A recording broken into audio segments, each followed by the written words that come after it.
Como é que a vontade de Deus se manifesta na nossa vida? Será que ela segue algum ritual? Algum tipo de lista que tenha 5 ou 7 passos que precisam ser realizados? Como fazer para lidar com a vontade de Deus quando ela não está no formato de uma cartilha que seja simples e aponte para um caminho de felicidade? Como reconhecer que a vontade de Deus vai se manifestar quando nós estamos em uma completa ignorância quanto à forma que Ele tem trabalhado na nossa vida? No programa Está Escrito, nós vamos entender como a vontade de Deus se manifesta. Fica comigo, porque o programa já começou. Eis que vem dias, diz o Senhor Jeová, em que enviarei fome sobre a terra, não fome de pão, nem sede de água, mas de ouvir a palavra do Senhor. Jesus respondeu: está escrito, nem só de pão viverá o homem, mas de toda palavra que sai da boca de Deus. Está escrito, apresentado por Robson Menezes. Está começando aqui, na verdade já começou e começamos bem aqui, o programa Está Escrito, porque estamos aí você e eu aqui conectados através da TV Novo Tempo, o seu canal da esperança, nesse seu programa Está Escrito, que tem como objetivo usar a Bíblia para entender qual é o recado de Deus para nós. Pode ser que você esteja se perguntando, o que será que Deus tem preparado para a minha vida? Se você sente que a sua oração não passa do teto, ela não consegue fugir das paredes da sua casa, você precisa conhecer, você precisa receber, você precisa pedir agora essa revista Esperança, Deus me ouve. Aqui você vai entender quais são os planos e os propósitos de Deus, especialmente para você viver através da disciplina espiritual da oração. Como é que você pode pedir isso? Dá uma olhadinha aqui comigo. Eu vou mostrar rapidamente para você um tutorial como você pode pedir. Talvez você diga assim, eu não sei mexer muito bem na internet. Você pode ir no computador, você pode usar o seu celular, você vai entrar ali no navegador e vai digitar novotempo.com/escola bíblica, tudo junto, tá bem? Você vai cair aqui nessa imagem, nessa página, e quando você cair aqui, o primeiro passo é escolher qual é a revista Esperança que você está procurando. No nosso caso, é essa revista que Deus me ouve. Você vai clicar nesse botão azul, e quando você clicar nesse botão azul, você vai cair aqui nessa tela. Aqui você vai escolher qual é o meio que você vai receber a sua revista, em PDF, por e-mail ou pelo correio. Para você fazer isso, você clica e precisa daí preencher as informações finais, tá bem? Caso fique alguma dúvida, aqui no canto inferior direito tem um botãozinho do WhatsApp, é só clicar ali que você vai ter o auxílio para a sua dúvida e assim você vai receber a sua revista Deus me ouve, para tentar entender como é que Deus tem trabalhado na sua história e na sua vida, tá bem?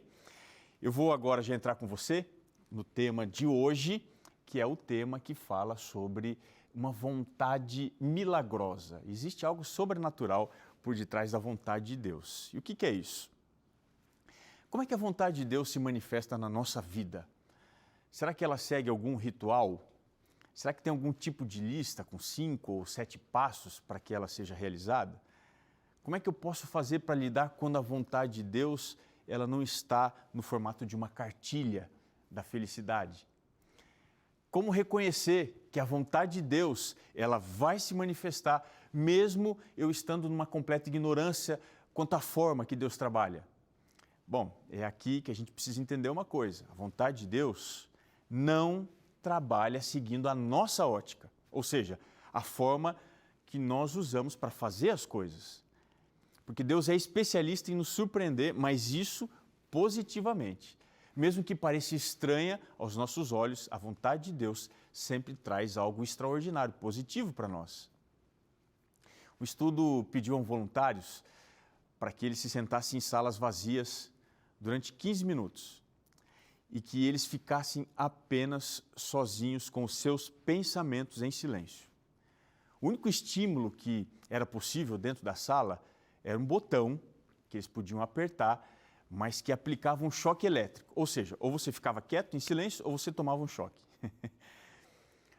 O silêncio foi tão insuportável diante da falta de estímulo que 18 dos 42 participantes optaram por se submeter aos choques elétricos quando eles ficaram sozinhos em silêncio consigo mesmos. Interessante é que os homens, eles mostraram mais propensos que as mulheres. 12 em 28 homens escolheram tomar choque, enquanto que as mulheres foram apenas 6 de 24 que escolheram se autoflagelarem com o choque. Interessante é que um inventor, primeiro autor de ficção científica, chamado Hugo Gernsback, ele disse o seguinte: talvez a coisa mais difícil que o ser humano tenha que enfrentar seja um longo período de concentração. Você tem que ficar parado muito tempo, sem nada te distraindo. Isso talvez seja difícil, sabe por quê?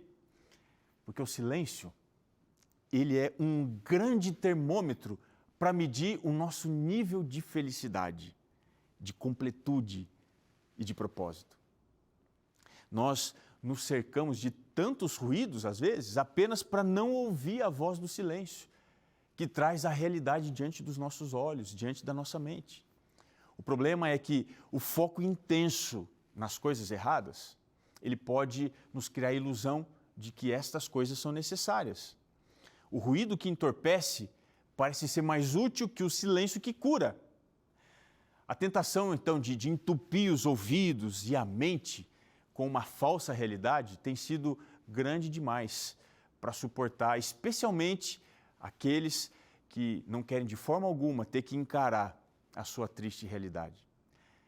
Pensando nessa perspectiva, pior do que não ter vontade ou razão para fazer algo que é necessário, é você usar a sua vontade a serviço da loucura, realizando coisas que não tem nenhuma razão, que não tem nenhum sentido para ser. Hoje parece que as pessoas estão dominadas, você não acha? Por esse completo vazio interior que é proveniente de uma busca errada em coisas que são desnecessárias, mas que são assumidas como importantes. Nós pensamos hoje que facilidade, que conforto, que riqueza, que entretenimento até são mais importantes que a verdade, que a nossa disposição e que também a alegria da vida. Um romancista, jornalista inglês chamado Chesterton, ele falou uma coisa bastante interessante. Ele falava o seguinte: olha, que a ausência de significado não vem do fato de o ser humano estar cansado da dor, mas sim cansado do prazer. Quando você está no lugar certo, com as motivações certas, para fazer o que é certo, muito provavelmente você vai fazer maior bem para os outros do que para si mesmo. Agora, quando você está no lugar errado, com as motivações erradas, para fazer aquilo que é errado, muito provavelmente você vai fazer mais mal para você do que para os outros. Afinal, como colocar a vontade no rumo certo, da realidade, do significado, da cura? Como fazer isso? É necessário a gente ter algum exemplo bíblico, e eu quero aqui dar uma visão bíblica de como fazer isso. E eu quero ir com você no segundo livro dos Reis, capítulo 5, do verso 9 até o verso... Vamos ler aqui na sequência, do verso 9 até o verso 16. Diz assim: Veio, pois, Naamã com os seus carros e os seus cavalos e parou à porta da casa de Eliseu. Então Eliseu lhe mandou um mensageiro, dizendo: Vai, lava-te 7 vezes no Jordão, e a tua carne será restaurada, e ficarás limpo. Naamã, porém, muito se indignou, e se foi, dizendo: Pensava eu que ele sairia ter comigo, por-se-ia de pé, invocaria o nome do Senhor, seu Deus, moveria a mão sobre o lugar da lepra e restauraria o leproso. Não são, porventura, Abana e Farfar, rios de Damasco, melhores do que todas as águas de Israel? Não poderei eu lavar-me neles e ficar limpo? E voltou-se e se foi com indignação. E o texto segue: Então se chegaram a ele os seus oficiais e lhe disseram: Meu pai, se te houvesse dito o profeta alguma coisa difícil, acaso não farias? Quanto mais já que apenas te disse: lava-te e ficarás limpo. Parecia simples. Então desceu, mergulhou no Jordão 7 vezes, consoante a palavra do homem de Deus, e a sua carne se tornou como a carne de uma criança e ficou limpo. Voltou ao homem de Deus, ele e toda a sua comitiva veio, pôs-se diante dele e disse: eis que agora reconheço que em toda a terra não há Deus senão em Israel. Agora, pois, te peço, aceites um presente do teu servo. Porém ele disse: tão certo como vive o Senhor, em cuja presença estou, não o aceitarei. Instou ele para que o aceitasse, mas ele se recusou. Eu vou ler o 17 também. Diz assim: disse Naamã: se não queres, peço-te que ao teu servo seja dado levar uma carga de terra de 2 mulos, porque nunca mais oferecerá este, o seu servo, holocausto nem sacrifício a outros deuses, senão ao Senhor. Veja, Naamã é o retrato de alguém que é mais afetado pelas crendices do que pela realidade da cura. Tem mais preconceitos ou obstáculos relacionados à sua doença do que uma disposição que o leva a receber a cura. Veja, ele estabeleceu um ritual aqui na sua cabeça que definiu uma lógica para a cura. Ele era mais propenso para entender a forma das coisas. É como se ele prestasse mais atenção à embalagem do que à causa das coisas, o conteúdo. Ele comprava algo mais pelo que ele podia ver, que ele podia perceber, do que pelo fato da coisa em si mesmo, a essência daquilo que era. E ele pensou que o milagre, a ação sobrenatural, ia acontecer seguindo esses passos que ele colocou na cabeça. Que passos eram esses? Primeiro passo, ele achou que o profeta ele sairia da casa para encontrar-se com ele. Depois ele pensou que o profeta ele ficaria em pé. Depois então ele pensou que o profeta invocaria o Senhor. E depois ele pensou que o profeta passaria a mão sobre a lepra.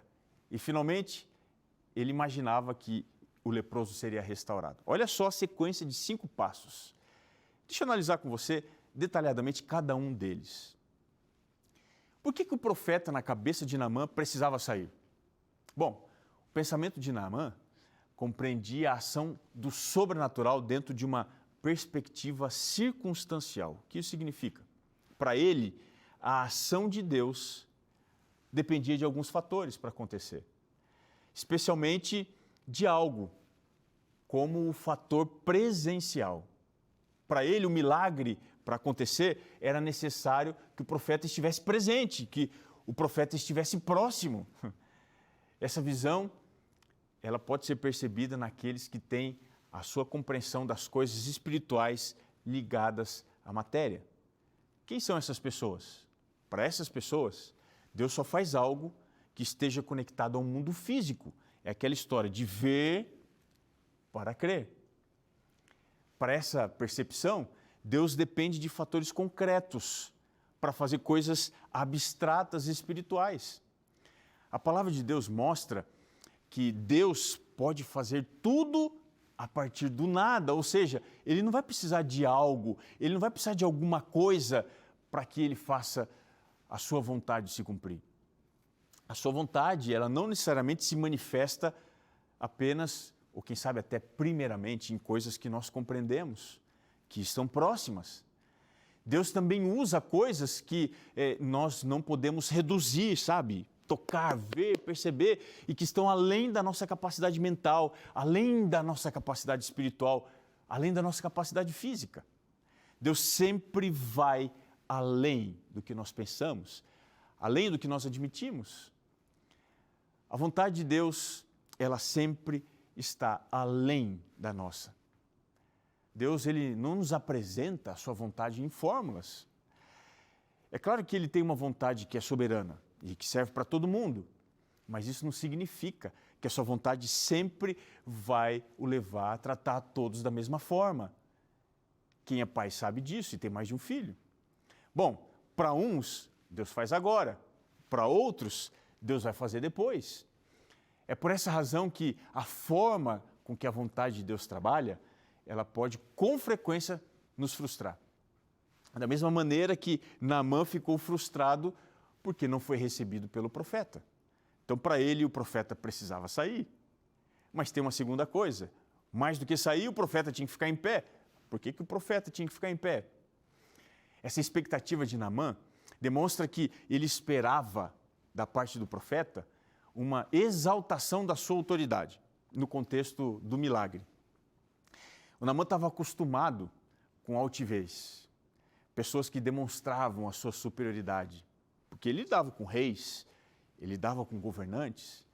Então, Naamã estava esperando que Deus ia agir da mesma maneira que a lógica do poder humano. Por isso que ele esperava que o profeta, representando Deus, faria o que os homens fazem normalmente. Mas ao contrário, o que muitos gostam de admitir e até mesmo pensar, a vontade de Deus pouco tem a ver com exaltação. Ela geralmente está associada com humilhação. O profeta não queria ser um personagem importante nesse processo, até porque ele não aparece. Ele queria demonstrar que o poder de Deus era a coisa mais importante. O instrumento, ele não pode se gloriar de nenhuma realização, porque mais importante que o instrumento é o instrumentador. E Eliseu sabia exatamente quem ele era. Aqui nós encontramos o princípio que rege a situação. E esse princípio que rege o posicionamento de Eliseu é o mesmo que foi apresentado por João Batista. Você lembra o que foi que ele falou? Ele disse assim, sobre Jesus Cristo: importa que ele cresça e que eu diminua. Veja, a vontade de Deus é a maneira mais eficiente para o Senhor diminuir o nosso orgulho, para Ele tirar da nossa vida a vaidade, tirar o egoísmo. Ela sempre vai nos colocar atrás dos palcos. Deus sempre trabalha usando o ser humano como um coadjuvante, porque o espaço principal, protagonismo verdadeiro, ele pertence ao Senhor. Quando Naamã ele foi confrontado com a ausência do profeta, ele foi ferido aqui, dentro do seu coração, na sua vaidade, no seu ego. Ele pensava que alguém, na sua presença, seria capaz de se exaltar ainda mais que ele. Ao contrário do que ele esperava, Eliseu se humilhou. Ele se retirou de cena. Ele foi deixando as luzes para a pessoa certa.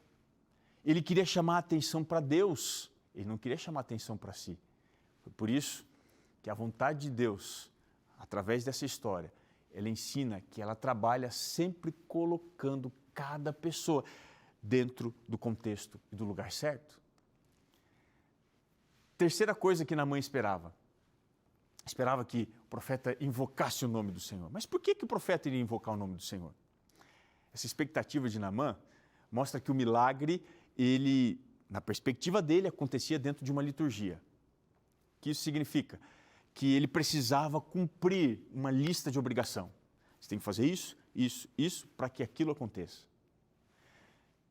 Mas nem sempre o Senhor faz as coisas da mesma forma, não é verdade? Já percebeu isso? A Bíblia diz que a manifestação de Deus é como o vento, está lá em João 3, o verso 7. Não dá para saber de onde ele veio. Não dá para saber para onde ele vai. Sabe por quê? Porque Deus sopra onde Ele quer. Deus não vai agir sempre da mesma forma. Você está entendendo isso? Se você compreender isso, vai tirar de dentro do seu coração muito peso, frustração, porque talvez você esteja esperando que Deus continue fazendo as mesmas coisas que Ele fez no seu passado, no seu presente. Mas por que o profeta deveria invocar o nome do Senhor? Dentro da realidade humana, quando a gente vai à Bíblia, invocar o nome do Senhor, ele é o início do processo da crença. Lembra o que está escrito lá em Romanos 10, o verso 13? Diz assim, em Romanos 10, o verso 13. Todo aquele que invocar o nome do Senhor será salvo. Veja, nós invocamos para crer, mas não para Deus agir. É completamente diferente. Nós invocamos para crer, não para Deus agir. Já na realidade divina, Deus não precisa ser invocado para que Ele então comece a agir. Olha o que diz lá em Isaías 64, verso 24. Diz assim, e será que antes que clamem, eu responderei? Estando eles ainda falando, eu os ouvirei. A vontade de Deus, ela não reage a nossos estímulos. Veja, não sou eu que desperto em Deus uma vontade de fazer o que Ele precisa fazer. Na verdade, é ela que nos move na direção de Deus, é o contrário. Então, dentro da perspectiva de Naamã, sou eu, através daquilo que eu faço, que motiva Deus a fazer aquilo que Ele precisa. E é por isso que Eliseu não fez isso, porque ele precisava ser trazido para a realidade de como a vontade de Deus trabalha. E agora a gente se depara com um quarto ponto. Ele não apenas esperava que o profeta invocasse o nome do Senhor, mas ele esperava uma quarta coisa. Ele esperava que o profeta iria passar a mão exatamente onde estava a lepra. Veja, a Bíblia apresenta dois diferentes tipos de milagre. Os milagres que envolvem o toque e os milagres que são movidos pelo poder da palavra. Sempre quando você vai à Bíblia, o milagre que é realizado pelo poder do toque, ele está relacionado com a realidade visível, aquilo que a gente pode ver e experimentar. Já os milagres que são operados pelo poder da palavra, eles estão relacionados a uma realidade invisível. O que Naamã estava esperando? Ele estava esperando um milagre de toque, ou seja, ele achava que a ação de Deus ela estaria circunscrita ou aprisionada somente àquilo que a gente vê. Agora, se o profeta atendesse essa expectativa e ele fosse lá, e ele primeiro se apresentasse, depois ele falasse, depois ele invocasse o nome de Deus e passasse a mão, sabe o que o profeta estaria fazendo com aquele homem? Ele estaria legando aquele homem pagão a uma experiência limitada do poder divino. Sabe por quê? Na segunda carta de Paulo aos Coríntios, capítulo 4, o verso 18, Paulo diz assim: não atentando nós nas coisas que se veem, mas nas que se não veem, porque as que se veem são temporais e as que se não veem são eternas. Observe que a vontade de Deus, ela sempre vai nos levar a um relacionamento mais profundo, mais amplo com o nosso Criador. Sempre Deus vai fazer isso. E no caso de Naamã, ele precisava aprender sobre algo que ele não estava familiarizado. Ele precisava ir além, um relacionamento mais profundo. Finalmente a gente chega na última etapa que ele pensava que deveria ter acontecido. No final de tudo, seguido a cartilha, Deus então restauraria a sua saúde. Veja, a restauração da forma como Naamã esperava seria como que se fosse um experimento de laboratório, sabe?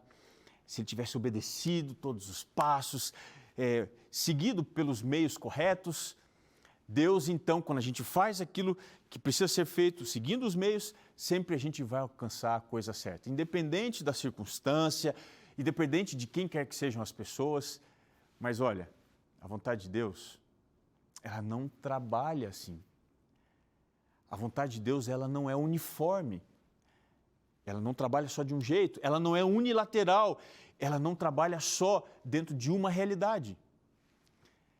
A vontade de Deus, ela vai demandar de nós uma compreensão de que os caminhos de Deus, eles são mais altos. Eles são melhores do que os nossos caminhos. Quando Deus frustra algum desejo nosso, Ele não faz isso por capricho. Ele faz isso por necessidade. Se Ele diz não, não é porque Ele tem prazer em ficar olhando lá de cima a gente com um beicinho. Não. Ele faz isso para poder nos levar exatamente onde nós precisamos ir.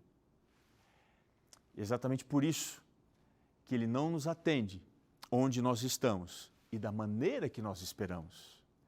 Por essa razão que Eliseu não atendeu os caprichos de Naamã, porque essa seria a única forma de fazer Naamã voltar agora à sua presença completamente curado, mas além disso, completamente transformado. Foi isso que aconteceu. Quando Naamã volta, agora Eliseu está acessível. Por que a diferença? Porque agora ele havia entendido uma coisa. Eliseu estava acessível, mas ele não estava à venda. Ou seja, ele não pode ser comprado, apesar de Naamã tentar pagar isso. E agora ele precisava aprender uma última lição. Precisava entender que o milagre, ele não tem preço. Veja, a vontade de Deus, os planos de Deus, têm um valor que é impagável, mas ele é acessível. O milagre, ele era muito mais simples. O milagre, ele era muito mais importante. Ele era um milagre que não tinha nenhum glamour. Bastava ele se lavar 7 vezes, o número da perfeição, não é mesmo? Se ele fizesse isso, ele receberia o milagre. Sabe por quê? O milagre era mais simples, mas não somente isso. O milagre também era mais completo. Veja, a vontade de Deus não estava limitada à condição do leproso. Quando ele descobriu isso, ele descobriu que ele não poderia mais ser indiferente àquele Deus de Eliseu. E aqui está o ponto mais importante desse milagre. O milagre curou a lepra, a vontade de Deus, o coração de Naamã. Você consegue entender? Por que Deus às vezes não faz exatamente o que eu preciso? Porque talvez, se Ele fizer um milagre do jeito que eu espere, talvez Deus só vai curar alguma coisa que eu tenho de vontade na minha vida, ou vai fazer algo sobrenatural, mas Deus quer curar minha alma. E esse ponto é essencial. Deus só toca na nossa alma usando os atalhos e meios da sua vontade. É por isso que nós somos desafiados a viver a vontade de Deus. Porque nesse processo de frustração, de conquista, de vitória, Deus vai fazendo não o que nós queremos, mas aquilo que nós precisamos. Talvez você esteja hoje diante dessa situação.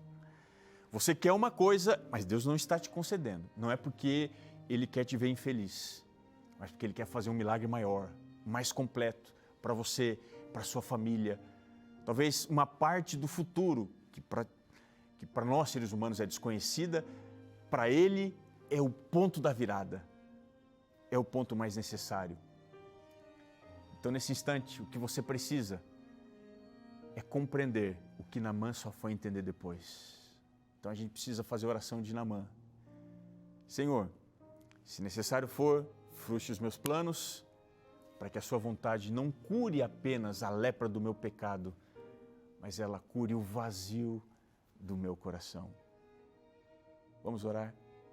Senhor, queremos fazer esta oração. Queremos pedir que o Senhor trabalhe com a sua vontade que é perfeita.